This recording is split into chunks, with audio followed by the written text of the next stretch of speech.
আচ্ছা, ইদিকা পাল বেশি সুন্দর না আমি বেশি সুন্দর? আবার দেখলাম বরবাদের যে মিউজিকগুলো ছিল। Hello everyone, this is Rubaita Roshan. Welcome to my new vlog. So I think তোমরা আমার টাইটেল দেখে বুঝে গেছো আজকের ব্লগটা কি নিয়ে হতে যাচ্ছে। আজকে আমরা বরবাদ মুভি দেখতে চলে আসলাম বসুন্ধরা সিনে কমপ্লেক্সে। এসে যে মনে হলো যে ঢাকা শহরের মানুষ এখনো সব গ্রামে চলে যায় না, এখনো ঢাকা শহরে অনেক মানুষই আছে। আর সিনেমা দেখবো তো একা তো দেখাই যায় না, তাই সাথে করে একটা পার্টনারকে নিয়ে চলে আসছি।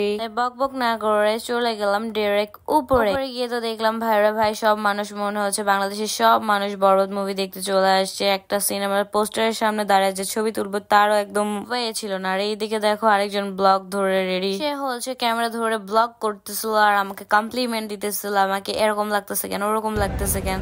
না বলো কিছু, বরবাদ দেখতে আসছো কিছু বলো।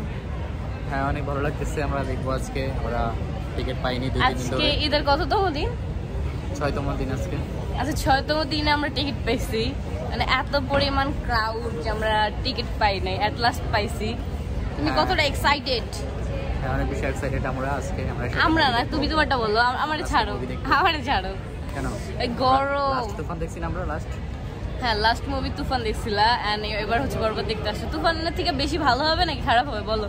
হ্যাঁ এটা বলা যাচ্ছে না, অনেকে বলে ভালো হয়েছে, অনেকে বলে খারাপ হয়েছে।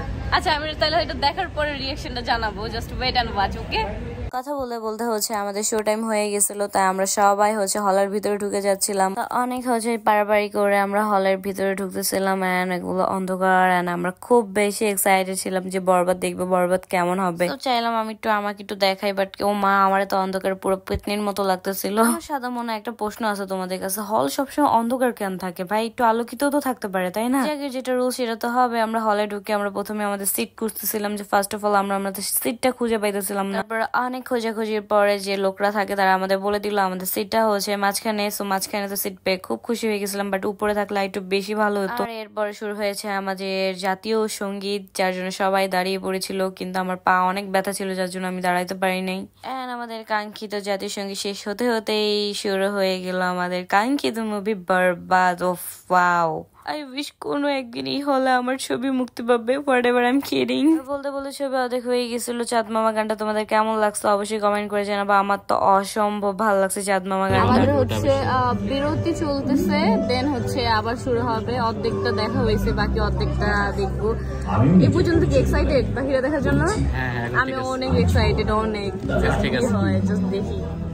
তো এখানে হচ্ছে এখন অ্যাড চলতেছিল, বিরতির সময়টা সচরাচর হচ্ছে অ্যাড দিয়ে থাকে। ওদিকে ক্ষুদাও লাগছে, ওদিকে ভাবতেছে সিনেমা কবে শেষ হবে, কখন শেষ হবে। 10-15 মিনিট ওয়েটের পর আমাদের মুভি আবার স্টার্ট হয়েছে, আমরা খুব মনোযোগ দিয়ে মুভিটা দেখতেছিলাম। কথা বলতে মুভিটা আমার কাছে জাস্ট অসাধারণ লাগছে। আমি তো সাজেস্ট করবো সবাই হলে গিয়ে অবশ্যই বরবাদ মুভিটা দেখবা। এন্ড আমার বরবাদ মুভির খুব ইন্টারেস্টিং পার্ট যেটা লাগছে সেটা হচ্ছে মুভির লাস্টের পার্টটা। কারণ আসলে একটা প্রেমিক একটা প্রেমিকাকে পেতে যে এতটা ডেসপায়ার হইতে পারে, এটা একমাত্র বরবাদ মুভি না দেখলে যেত না। আর আমার তো ছোটবেলা থেকে আমার ড্রিমই ছিল আমার একটা মাফিয়া বয়ফ্রেন্ড হবে।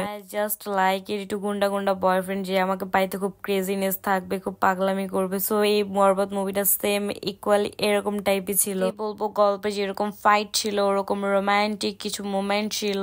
All over chemistry just wow লাগছে। যারা যারা বরবাদ মুভি দেখছো তারা অবশ্যই কমেন্ট করে জানাবা বরবাদ মুভিকে তোমরা 10 আউট অফ কত দিবা। যারা হচ্ছে এখন পর্যন্ত বরবাদ মুভি দেখো না অবশ্যই যেয়ে দেখে আসবা, কারণ মুভি হচ্ছে হলে যেয়ে দেখার মজাই আলাদা। একটা অন্যরকম ফিলিংস কাজ করে। দেখতে দেখতে একদমই শেষ পর্যায়ে চলে আসছিলাম, আমি অনেক ইমোশনাল হয়ে গেছিলাম। আগে আর কিছু বলবো না, বাকিটা তোমরা দেখেই আমাকে জানাবো যে তোমাদের কেমন লাগছে। আর দেখতে দেখতে আমাদের সিনেমা শেষ হয়ে গেছে, হল পুরো ফাঁকা হয়ে গেছিল। সবার লাস্টে নামছি, কারণ পাড়াপাড়ি করে উঠছি, পাড়াপাড়ি করে নামতে পারবো না, তাই ধীরে সুস্থে নেমে গেছি। এদিকে মুভি দেখতে দেখতে একদম পেটের ইঁদুর নাড়াচাড়া করতেছিল, অনেক বেশি ক্ষুধা লেগে গেছিল, কারণ আমাদের মুভিটা শেষ হয়েছিল পুরা 4টার দিকে। এতক্ষণ না খেয়ে হচ্ছে মুভি দেখছি। মোটামুটি মুভি দেখাটা সার্থক হয়েছে, কারণ অতটাও খারাপ লাগে না এই মুভিটা। আমার সামনে হাঁটতে হাঁটতে দেখি কিছু লোক দাঁড়ায় আছে আমাদের ইন্টারভিউ নেওয়ার জন্য। সো আমাকেও বলতেছিল যে চলো কিছু ইন্টারভিউ দিয়ে দিই, বাট আমার একদম ইচ্ছে করতেছিল না ইন্টারভিউ দিতে।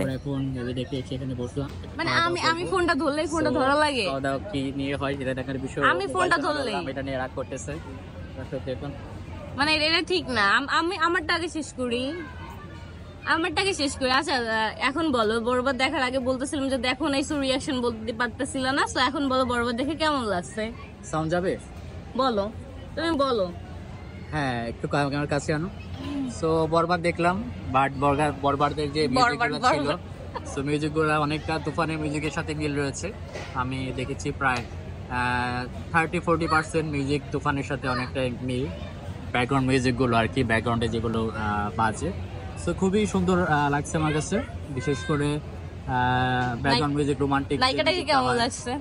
নায়িকা প্রিয়তমার থেকে এবারে নায়িকার লুকটা একটু হালকা ভালো হয়েছে। আচ্ছা, সাকিব খানের সাথে যে নায়িকাটা কাজ করছে, কাস্টিং করছে, নাম কি ওনার?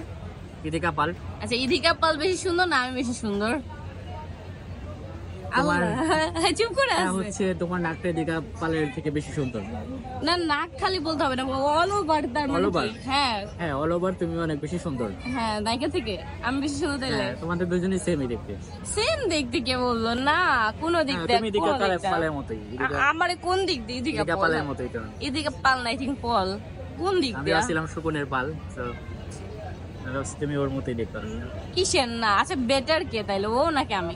তুই দেখে দাও। ও নাকি আমি? হ্যাঁ, তুমি বেটার। Thank you. আর মুভিটাকে 10 আউট অফ কত দিবা বরবাদ মুভিকে?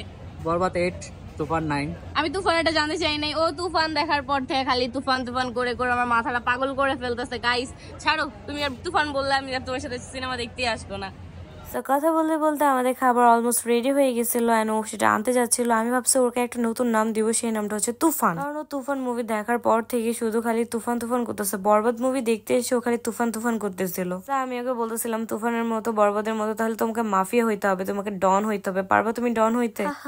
এটা সে জীবনে হতে পারবে না, কারণ আমি তাকে খুব ভালো করেই চিনি। সো আমাকে সুন্দর মতো ধোসা এনে দিয়েছিল। বাহ, এরকম ভালোই লাগে, এটা প্রিন্সেস ট্রিটমেন্ট ব্যাপার আছে বলতে গেলে, তাই না বলো? যাই হোক, এই কাজটা আসলে ছেলেদেরই করতে হয়, এটা ছেলেদের জন্মগত দায়িত্ব বলতে গেলে চলে। তো আমরা তান্দুরি অর্ডার করছিলাম, বাট সেটা এখনো আসে নাই। ও আমাকে হচ্ছে এখন বিল দেখাইতেছিল যে দেখো কত বিল আসছে। আমি বলছি বিল দেখে আমার লাভ নেই। সুন্দর এই ধোসাটা আর যাই বলো অনেক মজা ছিল, অনেক মজা, এত ইয়াম্মি ছিল যেটা বলার মতো। খাওয়া দাওয়া শেষ করে এখন আমরা আমাদের বাসার উদ্দেশ্যে রওনা দিব, কারণ আমাদের মুভি দেখা শেষ। এখন আমরা সবাই বাসায় চলে যাবো। আমি ওকে বলতেছিলাম যে আমাকে টাটা দিয়ে দাও। আমি বলতেছিলাম যে সবাই চলে যাচ্ছে, এখন তুমি আমাকে কিছু ভিডিও এন্ড ছবি তুলে দিবা। আমরা হচ্ছে বের হচ্ছিলাম আর অনেকে হচ্ছে ঢুকতেছিল, তারা বরবাদ মুভি দেখার জন্য হয়তো বা ঢুকতেছিল, কারণ বসুন্ধরা মার্কেট যেহেতু বন্ধ, সবাই আসলে মুভি দেখতে আসতেছিল। হয়তো বা এরা সন্ধ্যায় মুভি দেখবে, যেটা আমরা দুপুরে দেখি শেষ করে ফেলছি। আর দুপুর আসার একটাই রিজন, মানুষ কম থাকে একটু তুলনামূলক। বিকাল হওয়ার সাথে সাথে দেখো জাস্ট মানুষের কি ভিড়, অর্ধেক বের হচ্ছে আর অর্ধেক ঢুকতেছে। আমি তোমাদের সাজেস্ট করবো বরবাদ মুভি দেখতে চাইলে হচ্ছে তোমরা একটু সকাল সকাল বা দুপুরের মধ্যে দেখা ট্রাই করবা, বিকজ এখন বরবাদে যে পরিমাণ হাই, বিকালে আর সন্ধ্যা তো টিকিটই পাওয়া যায় না, আর পাওয়া গেল পুরা হল হাউসফুল। তো এই তো মুভি দেখা শেষ এন্ড বের হয়ে দেখতেছিলাম ওয়েদারটা অনেক বৃষ্টি বৃষ্টি। এই আমার পিছে দেখি উনি আমার দিকে তাকায় আছে। ও মাই গড, আমার ব্লগ করতে খুব বেশি আনইজি লাগে, বিকজ বাংলাদেশ বলে কথা, সবাই হচ্ছে একদম হা করে তাকায় থাকে, মনে হয় কি না কি করতেছি। বাট এবার ব্লগটা আর বেশি বড় করতে পারলাম না, ব্লগটা থাকছে এ পর্যন্তই। আল্লাহ হাফেজ, টাটা, দেখা হবে নেক্সট ভিডিওতে।